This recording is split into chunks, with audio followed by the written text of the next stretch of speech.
Hi, my name's Billy. I read books and sometimes I buy books on my Kindle. And this is what this is going to be about. I'm going to be talking to you about 10 books I've recently purchased on my Kindle in digital format, all of them for 99p. Now, first one of those is by a guy who, I don't know if you ever watched the series Black Sails. I think it was on Amazon. It was a pirate show. Well, there was a guy in that. I can't remember what character he played, but I'm a red-blooded guy, you know what I mean? There's lots of good-looking women were on that show, but equally, I could appreciate that there was a guy on there. He was a really good-looking lad. Good-looking guy, body and physique to die for, clearly a talented actor. I was feeling a bit jealous, but I was thinking, well, you know what? I bet he can't write a book, but it turns out he can. It's this guy, by the way. You can understand why I was feeling a bit inferior when I was watching that TV show.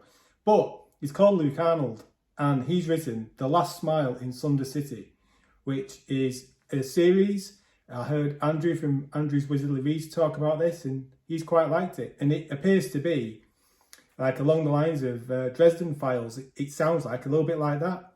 So a former soldier turned private investigator tries to help the fantasy creatures whose lives he ruined in a world that's lost its magic. I think of Dresden Files. I get Dresden Files vibes from that description. So we'll give it a go. I'll give it a go, see what it's like. I'm always intrigued when it's someone who I've seen on a TV programme or a film, and then they turn their hand to writing to see what they can produce. Next up, I bought the entire Chasing Graves trilogy by Bengali. That's the cover for book 1 there. And this is a story about a place where getting murdered is just the start of your problems. So I believe this is a grimdark story. I've never read a book by Bengali. I think he's done other series. I can't remember what they're called. Is it Emaneska? Is that a Bengali series? That's the one I hear most about, if this is the right guy I'm talking about. Or is that Chris Wooding? No, I think it's Bengali. But yeah, Chasing Graves, got all 3 books. I'm tempted to start this pretty soon to see how it goes and give Bengali a try as an author, and to get all 3 books for less than £3, bargain. And then to add to my Alistair Reynolds collection of books that I've just not read, I got Terminal World. I've not heard of this one before. I didn't even know he'd written this. I don't know if this forms part of his Revelation Space series, if it's a standalone, if it ties in with the other series he's written. I've only ever read one book of his. That was House of Suns, and I really like that, but it's at the point now where I want to get into more of his books, but where do you go? Do you start a series, or do you go with a potential standalone such as this?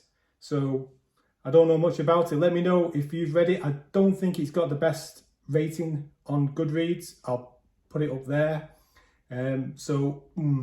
If when I do decide to get into my back catalogue of Alistair Reynolds books, this might be a little bit down the list, but we'll see. Where do you think I should start next? A book that was doing the rounds maybe last year, the year before, was Black Sun by Rebecca Rowanhorse. Quite a few people spoke about this at the time, and as I always do, I always swerve books when they first come out because I don't want to get caught up in the hype train. I don't want my enjoyment to be spoiled because everybody's reading it, everybody loves it, and I go in there with too high expectations and then get massively disappointed. So I deliberately keep my knowledge of these things vague and brief. I'll hear people talking about it, I'll leave it for a while, and then I'll come back to them when I can. But when the book gets the write-up of Rowanhorse is the epic voice of our continent and time by Ken Liu, well, that's a heck of an endorsement, isn't it? So we're going to give this a go at some point, see what she's about.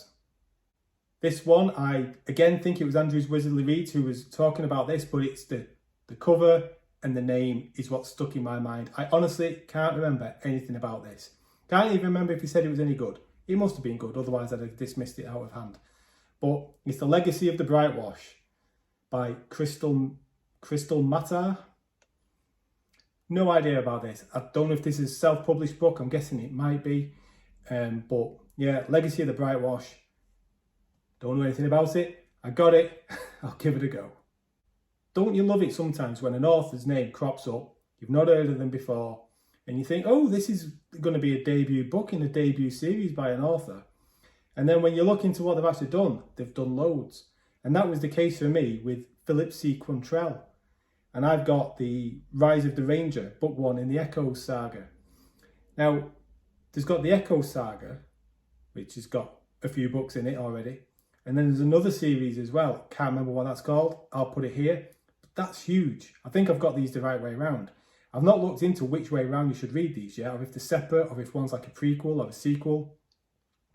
But I think all in all, he must have about 15 books out there in total. But I love that cover. That cover just sucks me in straight away. The Ranger. You don't hear many books with the title of a Ranger in it. To see what they're about, what this world's about, it just intrigues me. And when you find an author and he's got all these books you can go to and get lost in, it's always a nice surprise. So Philip C. Quantrell is no doubt going to rise up my hit list on my TBR to dip into his work soon. And yeah, I'm looking forward to it. Now, I've read a couple of books in The Expanse by James S.A. Corey, and one of the authors under that pen name is Daniel Abraham. And the series of his that I hear spoken about quite a lot is the Long Price Quartet. Now, this isn't a Long Price Quartet that I've got. I've got The Age of Ash, the first book in a series. What's the series called? I don't know. I'll put it there. Should have prepped this a little bit better, shouldn't I?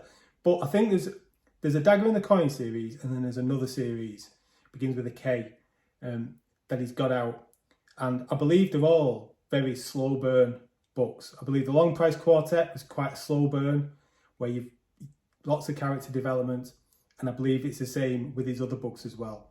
So I'm looking forward to trying his solo works. It's just, I always look for them to be reduced at price on Kindle to 99p, because I'm a tight so-and-so, and I don't like spending my money. So they just never crop up, other than this. So I've got it. Hopefully, I'll give it a go soon. Not too long ago, Clayton Schneider put all of his books up for sale for 99p. And I bought them all because I just said before, I'm tight with my money. I'm not going to pay full price for books on Kindle if I can help it. Even if they're only $2.99, I still won't pay it. So I got Blackthorn. And this was one of the standalones that he had, that when I looked on Goodreads, this was the one. It had good reviews, good ratings. It was a standalone and it was a decent sized book. At that point, when I bought all these books, I'd not read any of his before.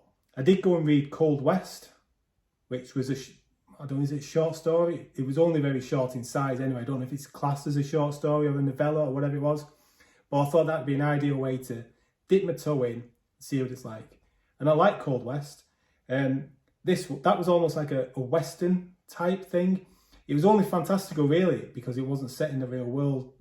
It's a different world. There may have been the odd creature, but I don't think there was any magic in it. But this one, as you can no doubt tell by the cover, I've no idea what this is going to be about. A manic blend of insectile, cyberpunk necromancy and vicious humour. Blackthorn crushes. And that is a comment by Michael R. Fletcher. Now, I have read some of his books, and him and Clayton Schneider have written books together, or are booked together. So what I didn't get in Cold West was vicious humour. I liked the vicious humour of Michael R. Fletcher, so I'm hoping there's a lot of vicious humour in this, because sometimes you can be reading a big, dense, epic fantasy story. Sometimes you just want lots of violence and swearing and humour, and I'm hoping that's what Clayton Schneider's going to give me.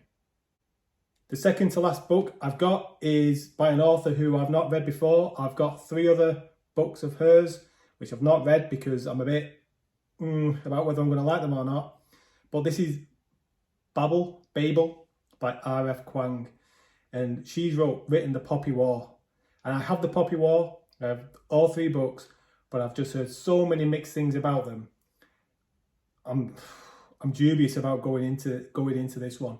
I think I'd rather, or what I'd like to think is, this is what I'm thinking is, The Poppy War is going to be hit or miss with me. I might be a bit disappointed with it when I get to it, when I get through it all. But then I'll pick up Babel, and I will see an improvement in her writing. And this is obviously me going in with the preconceived assumption that The Poppy War isn't going to be as good as it was initially made out when all the hype was there a few years ago. Maybe I'm going to be completely off the mark by that. And if R.F. Kuang is watching this, I mean, I don't know why she would be, but if she ever did, and you're upset by what I've just said, I'm terribly sorry. I'm just going off what I've seen from other people who've read the books. So I'm hoping that there might be a step up to Babel. And I do like reading things in publication order, if I can. So if it's a brand new author, so for example, I spoke about Philip Quantrell. If he'd got, I'm going to obviously go in whichever series was published first, because I'd like to see the story, the world, and his writing ability hopefully progress. And it'll be the same with R.F. Kuang. I know nothing about the book, Babel. I'm rambling a lot here because I don't know anything about it. I like to go into these pretty blind. Let me know if you've read it. Is it any good? Am I completely off the mark in terms of what I'm saying about my expectations? And then last and by no means least, I picked up the first 3 books in the Mother of Learning series by, however you pronounce his name, I'm going to call it Nobody 103 because I can't pronounce the other bit. Domagoj Kamaich. This is a web serial, I believe, progression fantasy, maybe like time travel elements to it as well. And this would normally be something that would put me off, but having read The Wandering Inn, which I've absolutely loved, I've seen lots of people speak very highly about this series, so I have got no qualms whatsoever about giving it a go, which is weird when you say it, really, isn't it? I've just explained all my reservations about reading R.F. Kuang's books, even though she is a famous, well-respected published author, and I've got hesitations about picking it up. But then I've got a web serial by somebody with the name of Nobody 103, and I'm like, yep, I'm having that. I've got no reservations whatsoever. Strange how things go, because 4 months ago, 5 months ago, I would not have given the Mother of Learning series a second look, whereas now I can't wait to get to it. So any of those books, if you've read them, let me know what you think. Which of those do you think I should try and give a go to first? Thanks for watching. I'll see you again in the next video. Take care. Bye-bye.